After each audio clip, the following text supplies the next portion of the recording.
Alhamdulillah, alhamdulillahi rabbil alamin, wa bihi nasta'inu ala umurud dunya waddin, wa ala alihi wa sahbihi ajmain. Faqalallahu ta'ala fil Qur'anil Karim, a'udzu billahi minasyaitonir rajim. Bismillahirrahmanirrahim.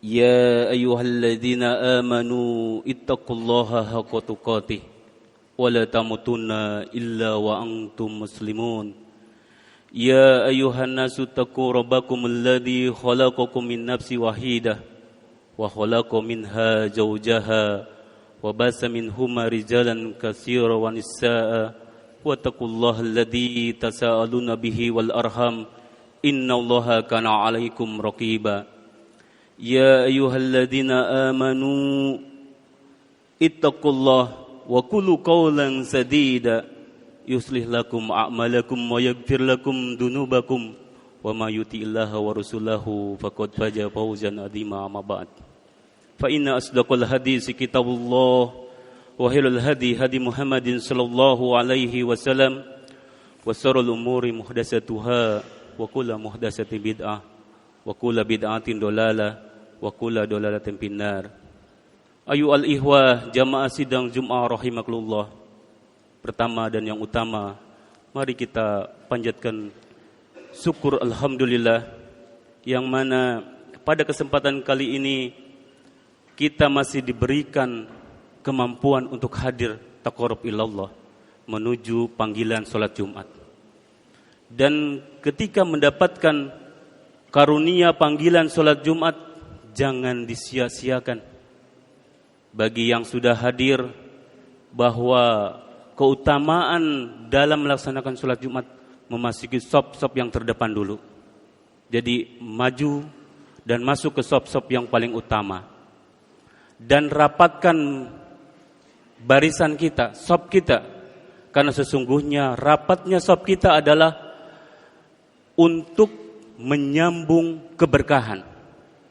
Kalau kita enggan menyambung sop dengan kiri dan kanannya, seakan-akan kita enggan mendapatkan keberkahan itu sendiri.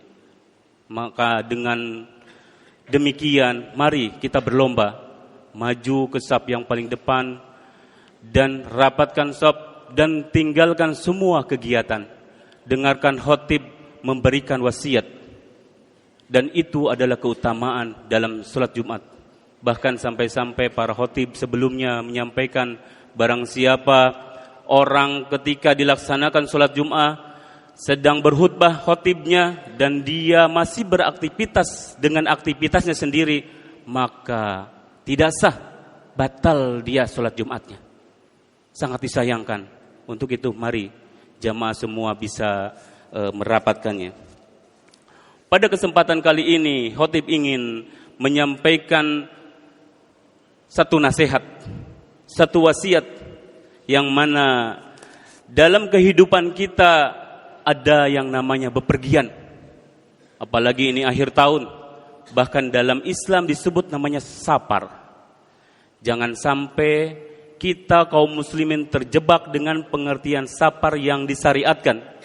Karena yang kita ketahui, safar yang kita maksud, keumuman kaum muslimin maksud adalah ketika dia bepergian keluar kota. Ini adalah akhir tahun. Dan ternyata di akhir tahun ini bertepatan dengan bulan Rajab. Adalah bulan yang suci, yang disucikan oleh Allah dari 4 bulan yang lain. Di bulan Rajab ini semua ibadah kita, amalan kita dilipat gandakan. Maka sebagai kaum muslimin, sebagai orang Islam, kita harus paham. Jangan sampai pengertian safar, bepergian yang kita lakukan keluar kota menjadi kesia-siaan. Adapun definisi safar secara bahasa, secara keumuman, yaitu melintasi jarak tertentu dan atau pergi berkelana.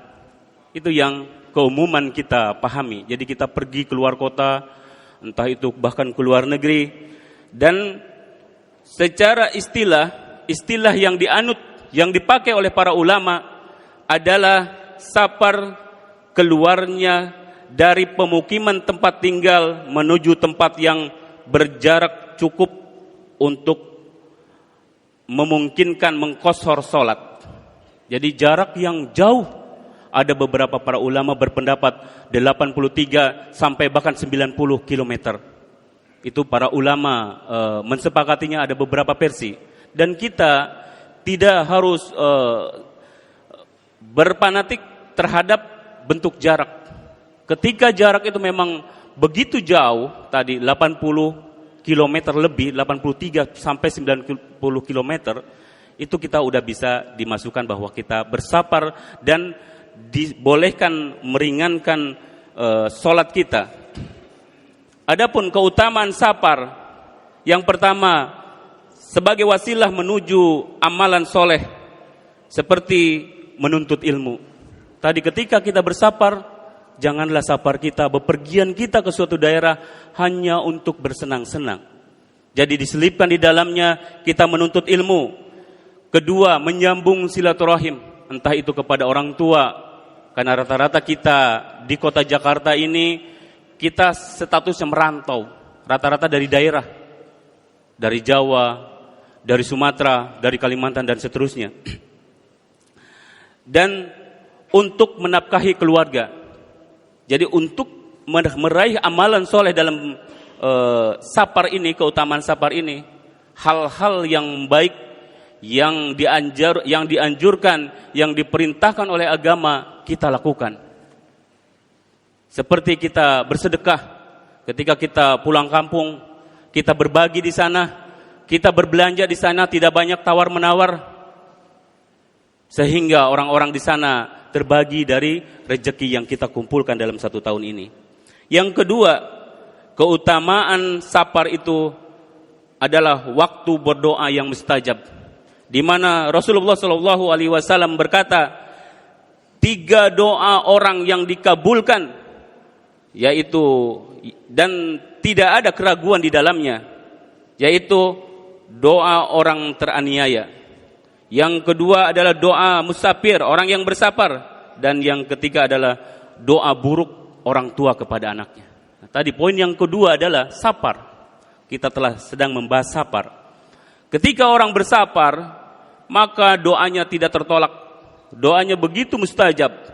Maka kita mari berlomba, ketika kita bersafar, kita bepergian keluar daerah, banyak beribadah, banyak mengajak kebaikan kepada orang. Karena sesungguhnya dakwah yang sesungguhnya adalah ketika seseorang pergi ke suatu daerah dan dia mengajak taqarrub ilallah, mendekatkan diri kepada Allah. Itu sesungguhnya dakwah yang sesungguhnya. Setiap kaum muslimin bisa melakukannya. Jangan sampai itu disia-siakan. Terus yang ketiga, keutamaan safar itu adalah diringankannya amalan dengan pahala tetap. Tadi sudah dibilang bahwa ketika seseorang bersafar, dia diringankan bentuk dari amalan yang dia suka lakukan. Salah satunya adalah sholat. Ketika dia sholat, boleh melakukan jama', yaitu maghrib dan isya, duhur dan asar, bahkan mengqasharnya, meringankannya, yang 4 menjadi 2. Itu adalah keringanan. Maka sebaiknya ketika orang bersafar, lakukan ini, karena ini adalah tuntunan dari Rasulullah SAW, yang mana ketika kita bersafar, kita diberikan keringanan dan pahalanya tetap seperti yang kita lakukan setiap hari. Terus yang kedua, ketika kita bersafar, sholat sunnah yang sudah kita ketahui adalah sholat sunnah rawatib, yaitu sholat sunnah muakkadah yang diutamakan. Ada 12 sholat sunnah rawatib kita. 2 rakaat sebelum subuh, 4 rakaat sebelum duhur. 4 rakaat sebelum duhur, bukan 2, tapi 4 rakaat sebelum duhur. 2 rakaat setelah duhur, 2 rakaat setelah maghrib, dan 2 rakaat setelah isya. 12 sholat rawatib boleh kita tinggalkan, kecuali kata Rasulullah 2 rakaat sebelum subuh dan sholat witir minimal 1 rakaat, dan ganjil tentunya. Dan berikutnya, cara melakukan safar itu sendiri ada beberapa kaidah dalam melakukan sapar. Tata cara yang pertama, niat yang benar. Jadi niat kita bersapar. Melakukan perjalanan sapar ini ada dianjurkan sebelum kita berangkat sapar, sholat 2 rakaat dengan niat sholat untuk pergi sapar. Ini adalah keutamaan. Dan ini bulan Rajab yang dimana pahalanya akan dilipat gandakan. Jangan lupa kaum muslimin semua, jamaah sidang Jumat rahimakumullah. Mari kita raih ini semua. Yang kedua, bukan dalam rangka melakukan kemaksiatan, tinggalkan kemaksiatan. Ini yang dikhawatirkan. Ketika kita bersapar, berapa banyak kaum muslimin melakukan kemaksiatan. Kita akan menjelang tahun baru. Kita berpoya-poya dengan berbagai macam pernak-pernik yang membuang-buang dana kita. Dan itu adalah sia-sia. Dan ini belum Rajab. Sebaiknya kita sedekahkan. Karena sesungguhnya sedekah itu akan menghalangi kita dari mara bahaya. Menghalangi kita dari musibah. Sekarang banyak musibah. Ikhwan, banyak musibah. Bahkan BMKG sudah memperingatinya. Bahkan perusahaan kita begitu peduli kepada karyawannya. Ada beberapa poin penting, bahkan udah di-share di grup-grup. Dan itu bisa dibaca, menjadi kaidah kita. Jangan sampai kita terjebak kepada sesuatu keburukan dalam perjalanan sapar atau kita berpergian ke luar kota. Yang ketiga, cara melakukan sapar itu adalah sunnah melakukan sapar di malam hari. Ini hal yang unik mungkin. Sapar itu dianjurkannya di malam hari. Rasulullah SAW berkata, hendaklah kalian berpergian pada waktu malam, karena seolah-olah bumi itu terlipat pada waktu malam. Jadi seakan-akan ketika kita bepergian malam begitu cepat. Ketika kita pulang kampung pergi malam rasanya cepat sampai. Jadi ini sebuah keutamaan juga. Bersapar kita lakukan di malam hari. Adapun ketika kita memang uzur tidak bisa, tidak mengapa juga. Tapi keutamaannya sapar dilakukan di malam hari.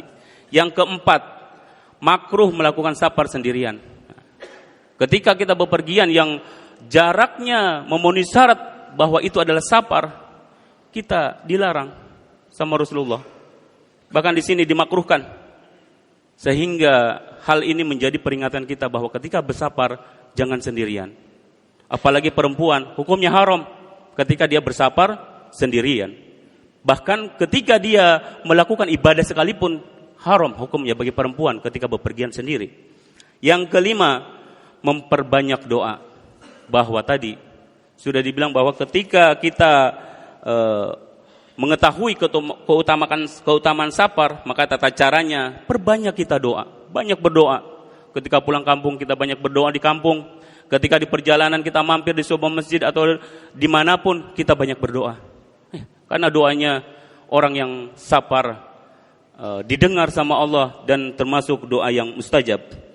Yang keenam, berpamitan kepada keluarga yang ditinggalkan. Tentunya kita harus berpamitan kepada sanak keluarga, bahkan tetangga kita. Kita harus kasih tahu bahwa kita akan pergi cukup lama atau beberapa hari dengan jarak yang cukup jauh.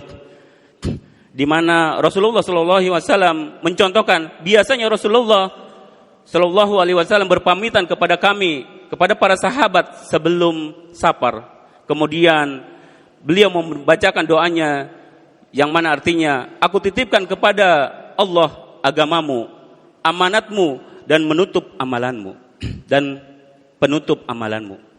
Rasulullah ketika melakukan sapar memberitahu kepada para sahabatnya, sehingga ketika beliau tidak ada, semua orang tahu bahwa Rasulullah sedang pergi kemana. Dan tentunya ini patut dicontoh oleh kita. Ketika kita pergi, tetangga kasih tahu. Bahkan ketika kita meninggalkan tempat tinggal kita, rumah kita, di dalamnya masih ada hal-hal yang harus diamankan, seperti kendaraan dan lain-lain. Ketika kita kasih tahu kepada keluarga dan kepada tetangga, tentunya minimal mereka akan memberikan perhatian khusus karena kita telah memberitahunya. Demikian mungkin hal yang harus kita ingat, yang harus kita pegang, yang harus kita patuhi sebagai kaum muslimin, bahwa safar tidaklah hanya sebagai jalan-jalan biasa. Bahkan ini adalah bulan Rajab, bulan suci yang amalannya tentunya dilipat gandakan. Mari berlomba untuk melakukan kebaikan. Fastabiqul khairat. Barakallahu li walakum walisal muslimina wal muslimat wal mu'minina wal mu'minat innahu huwal ghafurur rahim.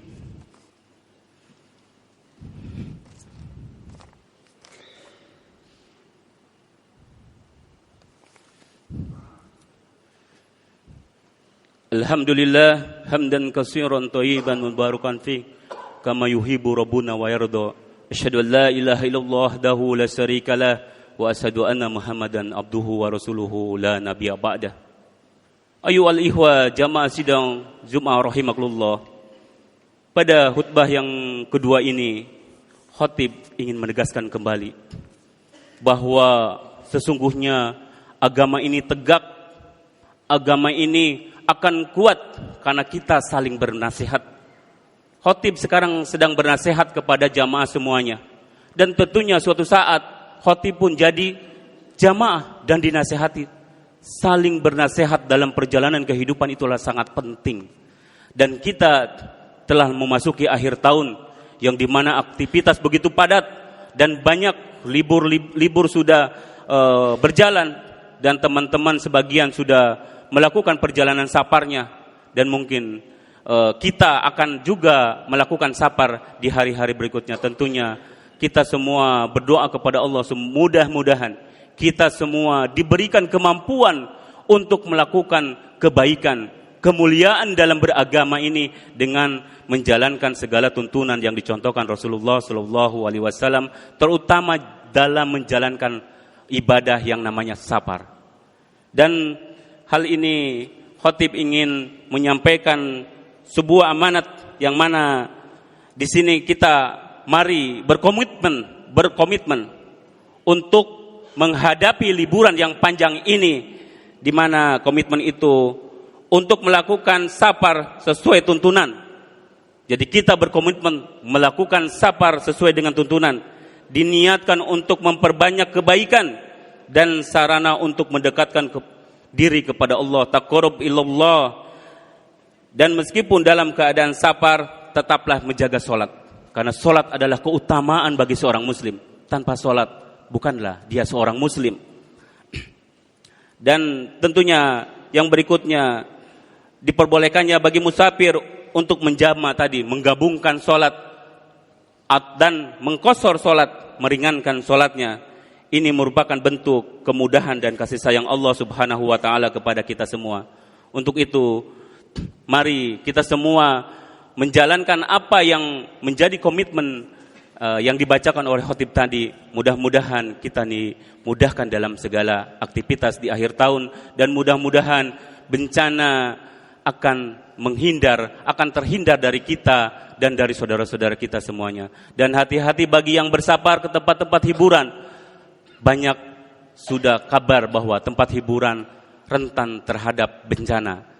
Kehati-hatian itu penting, karena kehati-hatian adalah sebagian dari pada keimanan kita kepada Allah Subhanahu wa taala.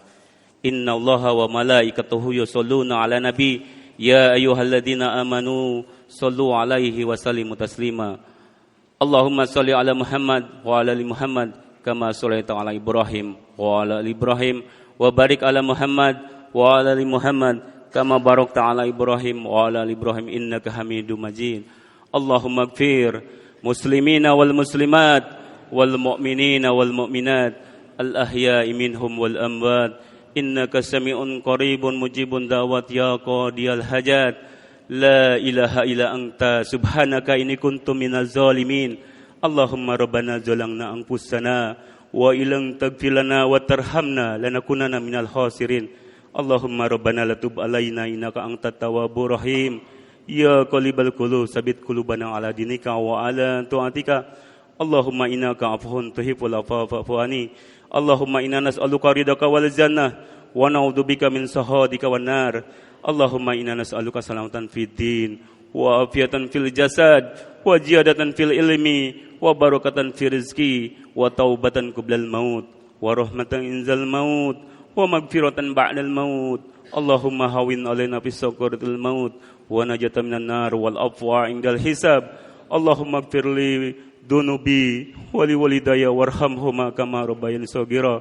Allahumma rabbana hab lana min azwajina wa dhurriyyatina qurrata ayun waj'alna lil muttaqina imama. Rabbi ij'alni muqimas sholati wa min dzurriyyati rabbana taqabbal du'a. Allahumma rabbana la tuzigh qulubana hadidana wa hab lana minka rahmah innaka antal wahhab. Allahumma rabbana atina fid dunya hasanah wa fil akhirati hasanah wa qina adzabannar. Wa sallallahu ala Muhammadin nabiyyi ummi wa ala alihi wa sahbihi wasallam. Subhana rabbika rabbil izzati amma yasifun wa salamun alal mursalin walhamdulillahi rabbil alamin. Wassalamualaikum warahmatullahi wabarakatuh. Aqimis shalah.